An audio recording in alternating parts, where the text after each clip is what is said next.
Thank you for that. Before I get into my paper, just a couple of disclaimers. The first, it is not correct that I established the Truth and Reconciliation Commission in South Africa. I was the head of an organization, Lawyers for Human Rights, that was one of the many organizations that lobbied very hard for the establishment of the Truth and Reconciliation Commission, and also did a lot of work in trying to sell the concept of the need for a Truth and Reconciliation Commission to South Africans, but in particular to white South Africans, to the establishment.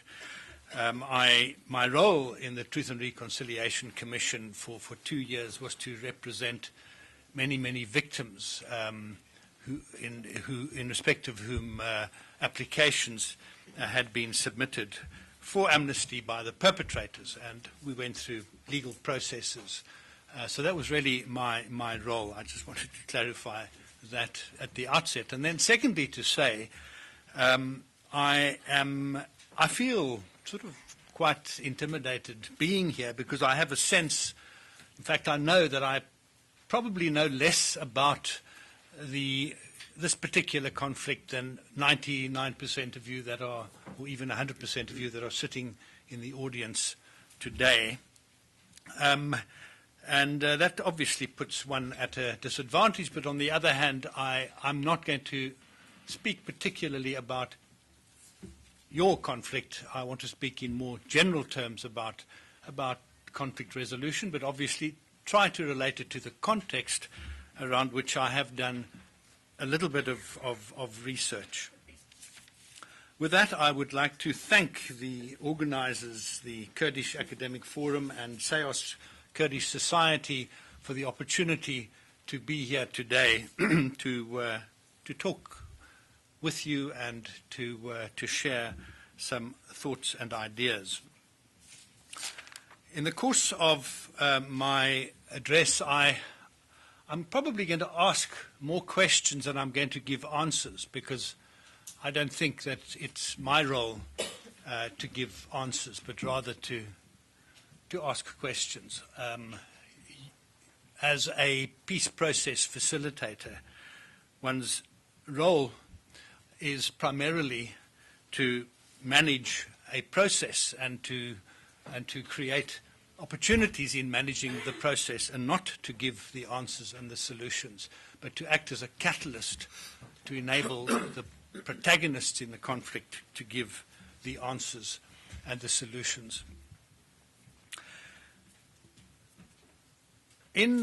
Before coming here, I did try to do some research, get some ideas about this particular conflict. And it seems to me, based on my experience in South Africa, Northern Ireland, and in the Basque region, that the biggest stumbling block, which in my view stands in the way of a resolution, is the fact that the Turkish government does not acknowledge that there is a political conflict. I really do believe that that is absolutely central to the deadlock that exists.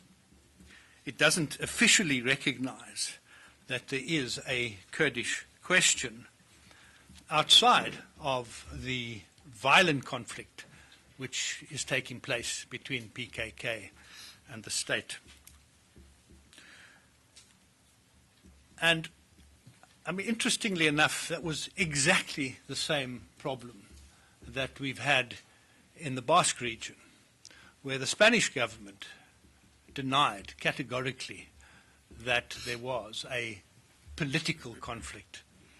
It defined the conflict as a conflict, as a war, and not even as a war, but as violence perpetrated by a gang of bandits and by terrorists, and that if they could annihilate and destroy ETA, then there would be no conflict. And to some extent, notwithstanding the fact that ETA has declared not only a permanent ceasefire, but also ended their armed struggle, the Spanish government continues to deny that there is a political conflict.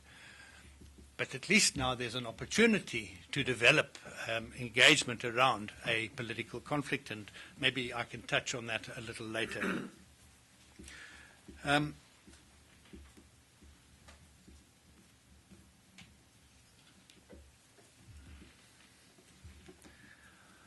I understand that from the Turkish government's perspective, the Kurdish question, to the extent that it may have been an issue, was resolved when the government, through legislation, lifted the ban on Kurdish broadcasting and publications, and allowed private Kurdish language courses.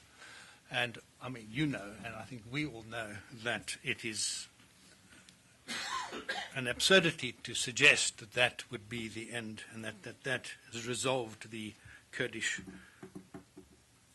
question.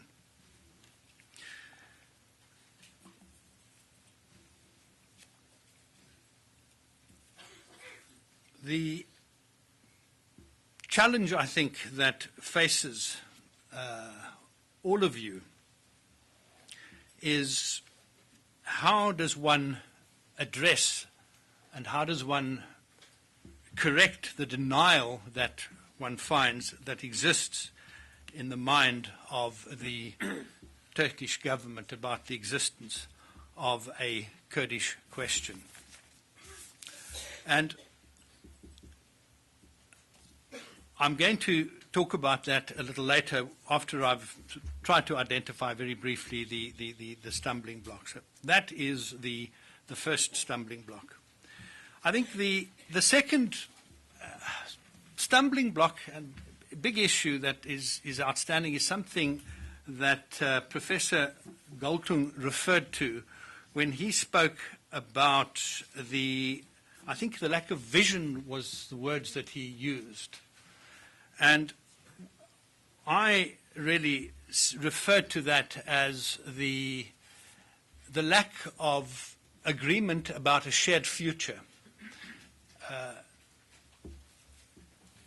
If one, for example, just takes Israel-Palestine, there's absolutely nothing near any type of consensus in the minds of the protagonists about what a resolution in that region could look like, it seems to me.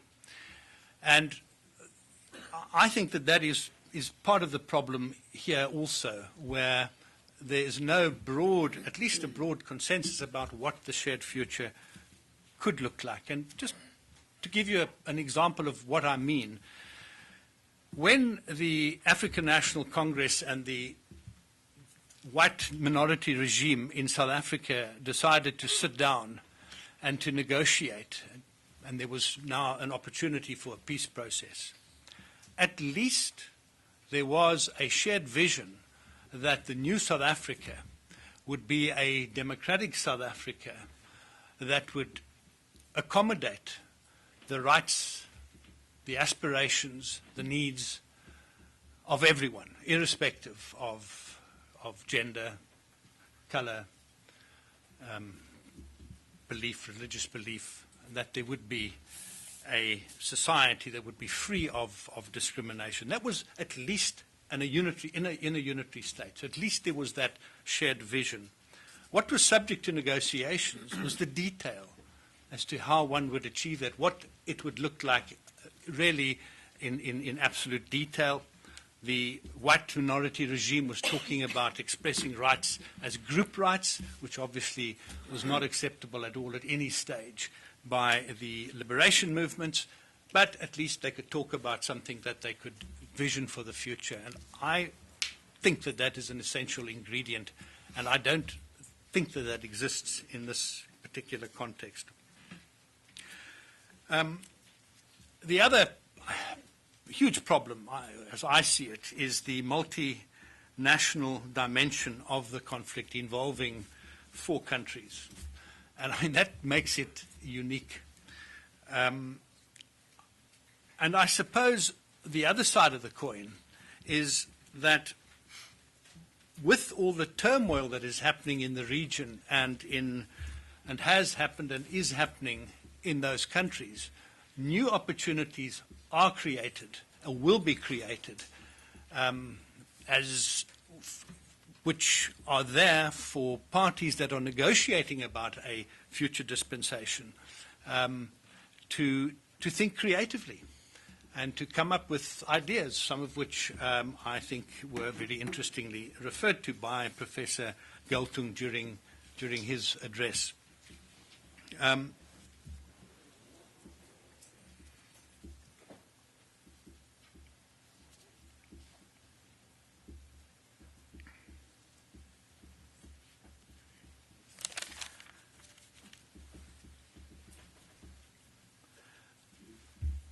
We also need to take into consideration, I think, as one reflects about a future peace process and about the conflict, is the fact that until recently there was, at a very high level, internationally supported negotiations in Oslo.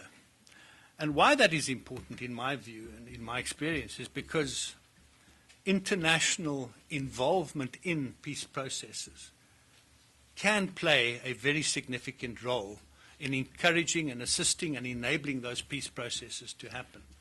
So we have evidence that there are other countries that are willing to get involved and deeply involved in assisting a peace process. So for me, that is an important indicator that there could be future opportunities also involving the international community. But a disconcerting thing about that initiative, in my view, is the fact that that it lacked transparency, and one could say that it lacked transparency because it was just talks about talks. But if you have talks about talks, very often talks about talks are so lacking in transparency that most people don't even know that they're happening. There were talks about talks in my country in the sort of 1988, 1989 that nobody knew was happening. And they were literally taking place between 2 or 3 key people on both sides, secret venues. The country that was hosting the talks didn't even know the talks were happening in its country. Now, but if you have an engagement which is sufficiently common knowledge and is being organized within a country, you have to assume that one does assume that it's more than talks about talks, and that in fact it's an attempt to find some sort of a resolution. And what I've heard is that it did in fact attempt to try and find at least some sort of a resolution on some of the issues. And something which I speak about very often, which I'm not going to be speaking about today, is the need for a peace process to be open, to be transparent, to be properly communicated, to be well organized. I mean, if one just thinks about Northern Ireland, the negotiations by Senator Mitchell happening prior to the Good Friday Agreement, everybody knew about it. It was there, obviously, and my friend Alex would tell us that many things were not spoken about publicly, and obviously that's the reality, but at least the public knew what was happening. So one is a bit concerned about the fact that I think these things, that there was a lack of transparency. Because what it does is it results in rumors, suspicion, one wonders about motive, and very significantly, one does not know what caused the breakdown in those particular negotiations, which is unfortunate. Because if one knew, I mean, the parties who were there know, but if you all knew about it, it would help you to think about how one might be able to get through those sorts of difficulties.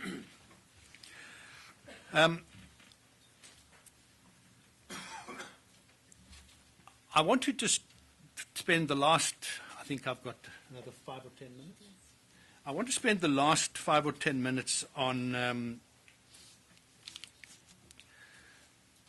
what I think is a critical starting point in any peace process. And that is to know what the problem is, to have a clarity in one's mind as to the conflict. What is the conflict?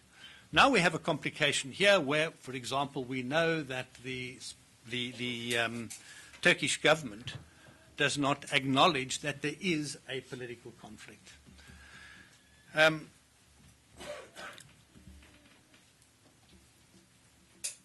So how does one overcome that? And I think really the first question that you have to ask yourselves, because I think it's an important one, and that is the denial of the conflict in good faith or is it in bad faith? What I mean by that is, does the party that denies the conflict really believe that there's not a conflict? It's easier if the denial is in good faith, because then all it needs is rational argument and discussion and debate in an engagement to persuade the other party that, in fact, there is a genuine conflict. But if it's in bad faith, which it very often is in bad faith, it involves politics, because that's all about politics.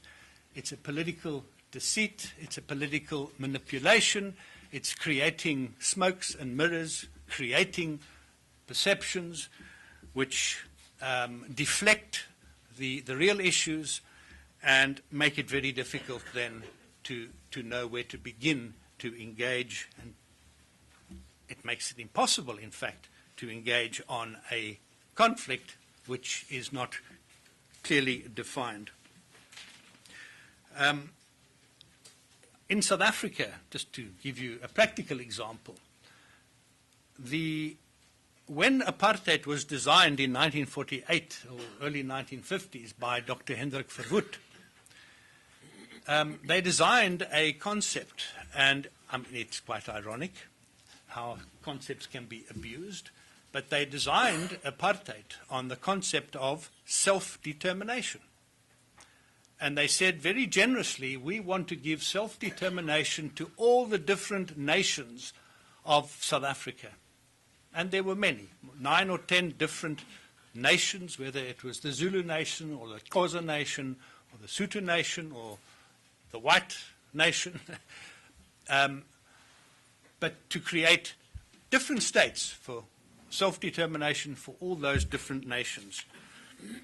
I mean, proof that it was a political ploy and that it was in bad faith was the fact that 90% of the land of South Africa was going to go to the smallest tribe, the white tribe, and that 10% of the land was going to be divided amongst the other 9 tribes that constituted 90% of the population. Nevertheless, that was the political lie. Some people believed it because the Bible was brought in. And I think many of you know how religious books can be brought into conflicts and persuade people about how right they are. And the Bible was brought in to justify separate development and peoples living separately and peoples, as they were referred to, not being able to not living together and mixing. So that was the issue in South Africa, and I think that if one looks at the Basque region, the political deceit there was really centered around ETA, and that ETA was the totality of the conflict. I should also mention that in South Africa, what was also then used to weave this web of deceit was communism. And the South African government essentially said that the ANC, all the liberation movements are communist and communist supported, which they were communist supported because the West wouldn't support them. So they went to Russia, they went to China, and they got their support from communist countries, and therefore it was portrayed as a communist onslaught. Of course, the world, and particularly the Western world, Britain, America, initially also fell into that trap and gave no support whatsoever, and for that reason were not willing to take strong stands in favour of assisting liberation movements in South Africa. So communism was brought into it. I raise these questions because I think that one of the big challenges that you have is that you need to find and to identify the political deceits around what informs a position that has been taken by Turkey to deny that there is a Kurdish question. I think it's worth a deep investigation. I think it's worth sitting in a dedicated workshop with your top minds to try and identify and understand what informs all those political deceits. To what extent, for example, does the integration and the involvement of the other three countries, Iran, Iraq, and Syria, play into motivation around the political deceit? And until you've actually done that exercise and come out of it with a thorough understanding of everything that feeds into the deceit around the denial of the political conflict, you are at a disadvantage, because you need to those challenges need to be put onto the table. As I said at the outset, at some stage, when negotiations really take off, Turkey has to accept and has to believe and has to understand the nature and the extent, the true nature and the extent of the Kurdish question. Because if they don't, like any problem, you identify the problem, you analyze the problem, against the problem you find solutions. It's exactly the same with a political conflict. So that exercise has to be done. The other thing which I think requires focus and attention and sharing of ideas is the vision for the future. And I know, I've read and I've listened to what leaders, Kurds within the Turkish region and elsewhere have said about the vision for the future. But I'm not sure that it seems to me that there's enough consensus around that particular issue. And if one thinks in terms of having, and one doesn't want to use the word enemy, but if you have an adversary and you're wanting to develop with that adversary a settlement, an agreement which is going to provide a future dispensation, I think it's important that one has absolute clarity, at least in broad terms, of that vision and what you are wanting to create, because it enables you to decide how you're going to create it.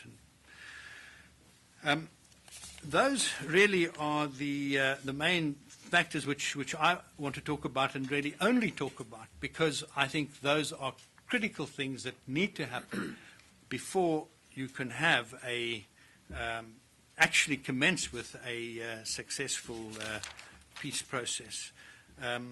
And I have no doubt that much of this work has already been done. I'm sure that is true.